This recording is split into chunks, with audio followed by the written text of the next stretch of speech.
Hey there everyone, welcome to my channel. I know I've been gone for a while, sorry I'm really busy. But one of the stories that I wanted to discuss recently that I saw was Jo Linder's case. Of course, he passed away I think a few weeks ago now, and it's very, very sad whenever you have a young person lose their life. Um, However, I wanted to really try to figure out what could have possibly contributed to his death, and I don't think the answer is so clear. Here's a nice demonstration of what a brain aneurysm looks like. As you can see, it's kind of a pocket or a weakening in the vessel wall, and the rest of the vessel here looks, when you look at the vasculature, if you did a scan, you would be able to see this sort of weakening of the vessel, or ballooning. And really the Mayo Clinic really discusses and some of the same risk factors or what can happen. This sounds like what happened in Joe's case. When an aneurysm ruptures, it results in some sort of stroke. Hemorrhagic means bleeding, a bleeding stroke. And this, when there's too much blood in a certain part of the body, or especially the vital organ like the brain, it is extremely, there's an extremely high chance of death. So as you all probably know by this point, cerebral aneurysm is a weakening of the vessel wall that happens generally in arterial supply, and it kind of looks like a balloon or a bulge. Your vessels could be likened to pipes, but generally the pressure can cause the pressure on the vessel walls causes pressure on other tissues such as nerves or the brain, and that's why you get pain. But in Joe's case, we really wonder what could have possibly caused this. And as you can see here, there are genetic conditions that cause the weakening in the arterial walls, and there, as I think I had talked about before, there are these other risk factors like malformations, or any family history of aneurysm. Other risk factors include age, cigarette smoking, and stimulant abuse. It's unclear, and I couldn't find anything that said Joe had experienced head trauma or a tumor. And of course, he was at extremely low risk because of his, generally, exercise does make you more resilient. However, in the case of bodybuilding, there are several reasons or several things that you do to your body in the case of bodybuilding that generally do not have a positive effect on longevity. This is from the Brain Aneurysm Foundation.org. I wanted to examine the risk factors of development of brain aneurysms, and as you can see, the number one causes, or one of the top causes, is smoking. We do know that a lot of drugs, including cigarette smoke or tobacco, all the other chemicals, there's a long list of chemicals that you introduce into your body when you're smoking, and that generally weakens vasculature over time. Hypertension, which is high blood pressure. What I was able to find is that when you're lifting weights regularly, you are stressing the vascular system temporarily. And if you have ever gone to the gym, then you might notice that at certain points, you'll feel your heart beating, maybe some elevated blood pressure can sometimes be felt, but generally it's only above a certain amount, an extreme. I know for myself, when I have been in the gym recently, I've been feeling a little bit of pressure I think that's, and I would presume that's from the stress that I'm putting my body under when I'm there. Of course, the family history is the big one, and Jo, again, the big question to me, Jo had did have genetic condition, rippling muscle disease, but I was not able to find any evidence or connection or anything we know about any family members with a genetic condition or with a history of aneurysm. Of course, age plays a role. Your body does change over time, but generally it's over 40 years old. Women, likely due to the differences in hormones, have an increased risk. And then there are these other, a list of other genetic influences, and we know that people of different races have different genetics, or people that have different skin tones. Ehlers-Danlos is a connective tissue disorder, which is also likely genetically linked, and then autosomal dominant polycystic kidney disease, that is the autosomal dominant is referring to a set of genetics. Marfan's and fibromuscular dysplasia. I mean, it almost doesn't matter what the condition is. There's almost always a family link. But this one is particularly interesting because, actually, several of these do affect the muscular system, and we know that Jo again had rippling muscle disease. Arterial venous malformations are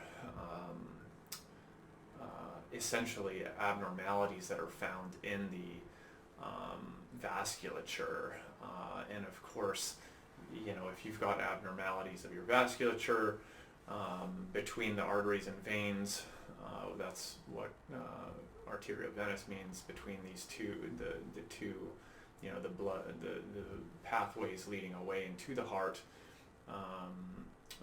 Veins, of course, lead blood back to the heart, and arterioles lead blood away. So if you have malformations between these systems, then of course you will likely have some sort of trouble or likelihood, increased risk of something like an aneurysm. Congenital means it's something that you're born with, and this, of course, would put you at an increased risk if you're born with some defect. And that's actually one of the things that I found is quite likely in Jo's case. And as we know, drug use, particularly cocaine is a stimulant. We know that most stimulants do affect your vasculature, or can. But what I've seen clinically is that if the dose, as long as the dose is in the recommended range and the person is not abusing it, or the drug isn't too potent, like meth, for example, meth versus like amphetamine or dextroamphetamine. Prescription medicines are generally very tightly controlled and specific and pretty well studied. Whereas, if when you take a drug off the street, it's very difficult to know how much you're taking. And some of the pharmacology, of course, is much more potent. For example, fentanyl versus morphine, the potency is, fentanyl is quite a bit more potent. Just for example, excessive alcohol use, of course, now I do not know if Jo was a drinker, but of course, that is alcohol is very pervasive in not only the West, but in European cultures, and I know he was in Thailand. But looking at his social media, I didn't see any excessive alcohol use. Infections can certainly damage the vascular system, and again, this is a big question, and this is why, why this question to me is so complicated. And then head trauma. So I don't know, and didn't see Jo having any sign of. I don't. Well, I guess I just don't know if you had any head trauma. So here I just wanted to show what TRT replacement looks like.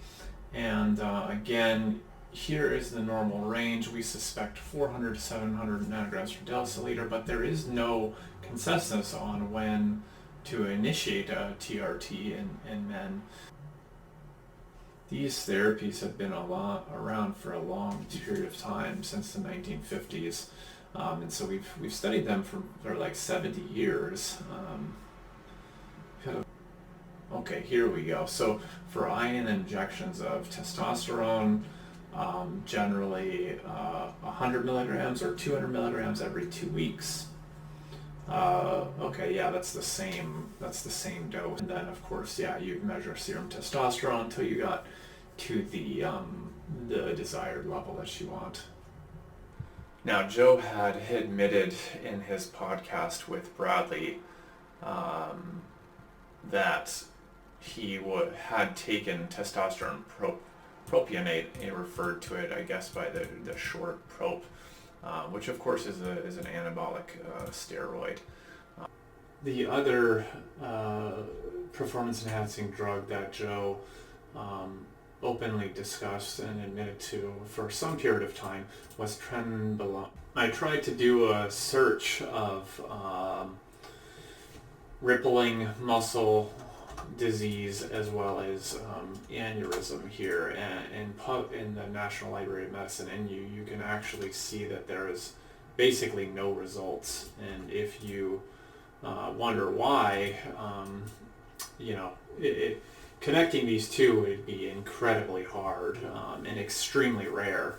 I believe the incidence for rippling muscle disease is extremely low. Yeah, there's no known, we don't even know what the incidence is. This section is in development. We have no idea how common it is.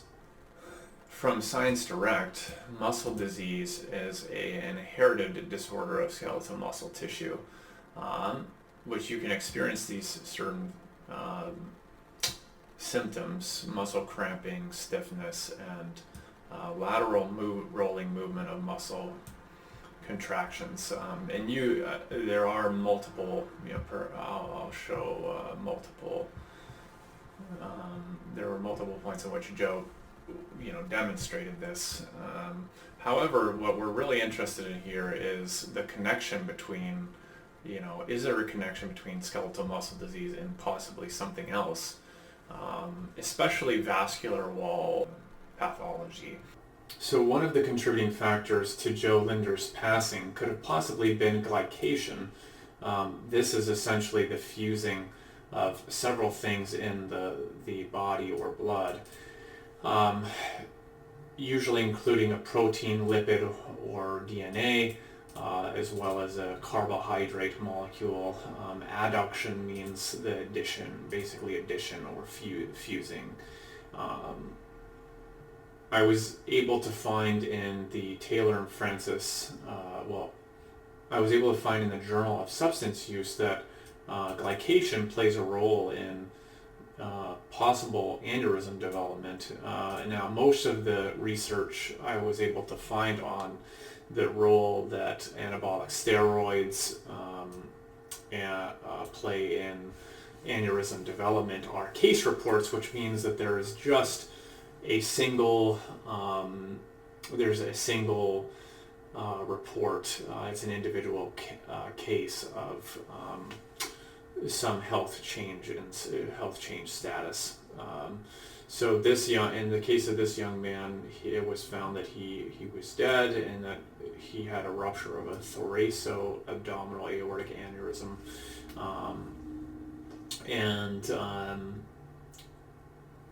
the physical phenotype, which is how he was observed physically, suggested anabolic steroid use.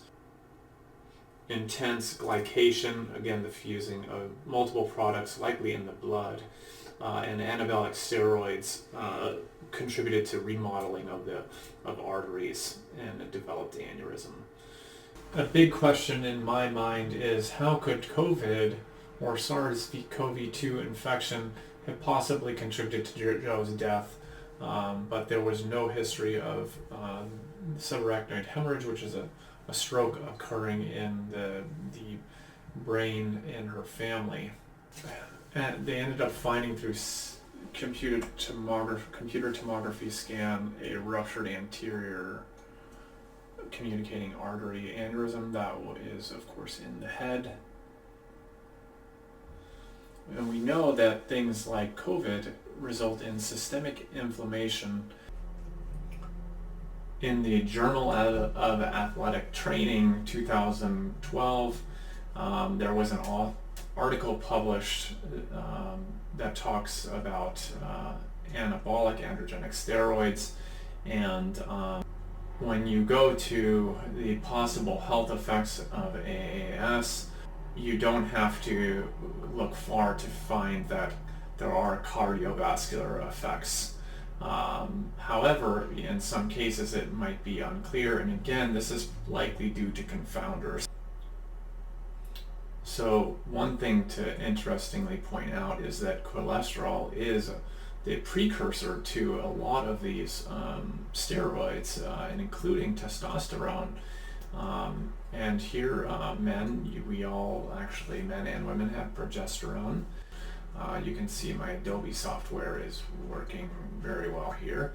And again, this is from chronic steroid therapy, which we have to note is, of course, very difficult to determine in Joe's case, because in order to be crystal clear on what he was taking, you would have had to have blood tests done at regular intervals, and there's just no way, generally that's just not going to be realistic.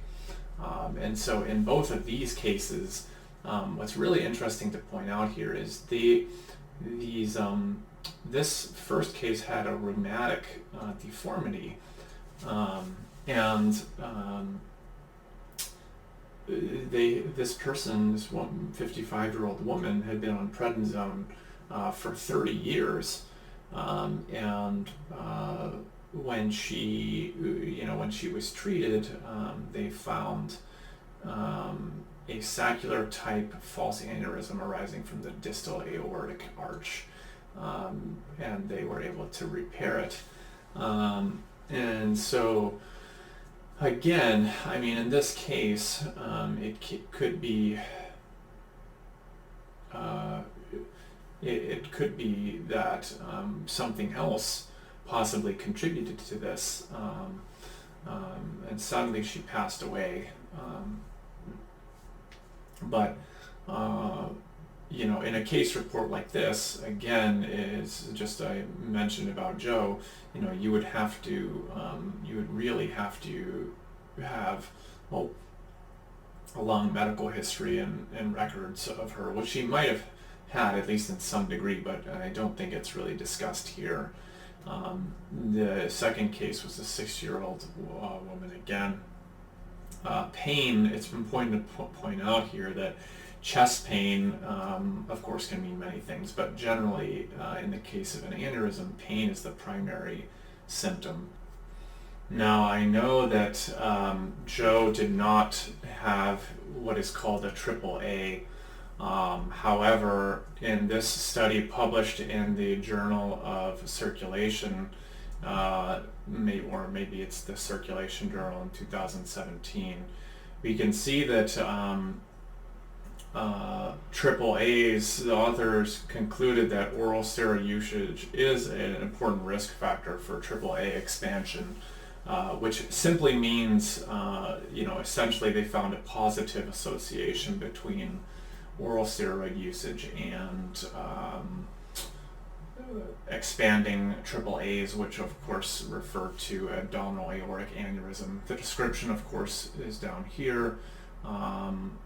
Generally, there is a descending part of the aorta, and that when that section of your aorta expands, it can be extremely painful and then life-threatening. In this research study, I really, as all good papers should do, you can see that they classified a number of patients and looked at sex and as well as other risk factors to determine possible confounders in what would contribute. And again, they did blood testing. They have multiple, they examined multiple variables here, such as age, height, weight, BMI, etc. Even blood testings for triglycerides and total cholesterol.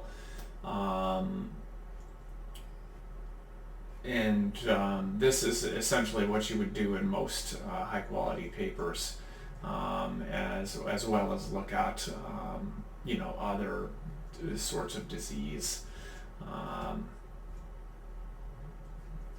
And again, the conclusion was that there was a positive association. So the authors found that that oral steroids did contribute to AAA expansion. And as you can see here, in one particular study of aneurysms, and analysis showed that the median age of people who suffered from them, from a total number of 389, was the median age was 50. So therefore, making a 30-year-old aneurysm rupture quite incredible. As we knew from the health foundations discussing the issue, smoking is a huge risk factor. I currently have a patient who has a cerebral infundibulum, and she was a smoker for a very long time. Here you can also see high blood pressure is a pretty big risk factor as well. Family history was also on here quite a lot, but clearly even then that is not one of the major risk factors. Same with, I believe lupus is a genetic condition, albeit extremely rare.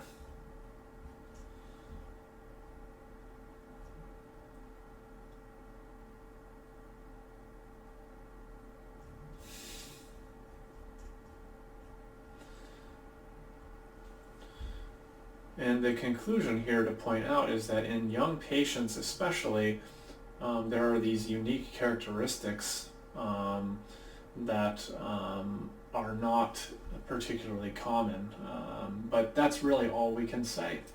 Again, here is another case report, meaning you cannot draw any sort of big conclusions. This was published in Forensic Science in 2019, and the case involves sudden cardiac death. So it's not a high quality exactly high quality data that we have here. However, you basically see the same sort of things. It's tough to tell if this is the extent of his use, but according to this article, at least 6 months of taking AAS, and this man was only 24 years old and suffered a cardiorespiratory arrest, which is your heart and breathing basically stop. His friends, an autopsy is only going to show you what they found at that certain time. His friends had stated that he was on, multiple different drugs. This is extremely interesting here. Severe atherosclerosis and acute occlusive thrombosis, which means he had a clot, and the arteries had severely. This is what's so important to take into account in many of these cases is the family history, and there was none in this case, because we know that certain things, certain diseases have a genetic link, but certainly cardiovascular arrest in a 24-year-old is not common. I think one of the most fascinating papers I was able to find is published in the OMAN Medical Journal in 2020. At this point, we know that anabolic steroid use is pretty common in athletes, and so this paper presents a number of cases, which just means incidences of people, bodybuilders or athletes, that had an isolated ascending aortic dissection, which means the part of the aorta that branches down into the abdomen. It's usually called a AAA, but don't be confused with anabolic androgenic steroids as AAS. Each paper, of course, will abbreviate things differently. So, steroids, of course, are testosterone-derived compounds. They're meant for performance enhancement. Case one was a 27-year-old man. So of course Jo Linder was 30 years old when he passed. This man presented to the emergency department. It was following a weightlifting. He was pain probably came on following weightlifting, which makes a lot of sense because when you're stressing you're temporarily stretching your body and putting pressure on your vascular system while you're lifting weights. His symptoms involve dyspnea, temporal right vision deficit, and shortness of breath, and then sweating. After lifting weights again, the pain came on and was more intense. He fell over. He eventually ended up falling over. As we know, in Jo Linder's case, he was specifically complaining of pain a few days before he passed. This person, this 27-year-old, confessed that he was giving himself injections into the muscle of 250 milligrams of testosterone 2 times a week. So that's that's really interesting because I was looking at the dosages, the dosages of testosterone.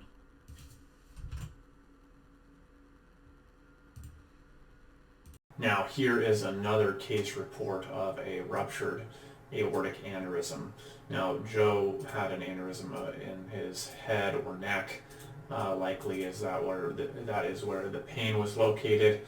But this is, again, long-term steroid therapy likely has, not only a different effect depending on the person, but different depending on how much you take and over what amount of time that you are taking it. In this particular aneurysm, there was no atherosclerosis, which is hardening or change in the vessel wall. Long-term steroid therapy was contributory to the arterial wall. Here is another research paper in Sports Medicine that was published in 2023. So a little bit more recent, and talks about premature death in bodybuilders. And again, no surprise, triple or double AS is commonly cited as a contributor to mortality and premature mortality in bodybuilders. They look at a long list of reported deaths. This is only in 2021. That's just, when I initially searched here, that is just incredibly tragic. It's more common. This is more common than you would think on the surface. And you don't have to go very far to see that there are cardiovascular risks. Some of them are long-term, such as reduced HDL, which is thought to be a healthy cholesterol, and an increase in LDL cholesterol. Those factors alone likely do not do much, but in the case of other things such as inflammation, likely results in atherosclerosis, which I do not believe was demonstrated in Jo Linder's case. In this particular instance, the authors concluded, as with many areas, that there is currently insufficient high-quality evidence to support a strong link or causal link. In most cases, there's going to be a lot of other confounding variables, and one, in Jo's case, is rippling muscle and how that might cause somewhat increased mortality. When you go to the possible health effects of AAS, you don't have to look far to find that there are cardiovascular effects.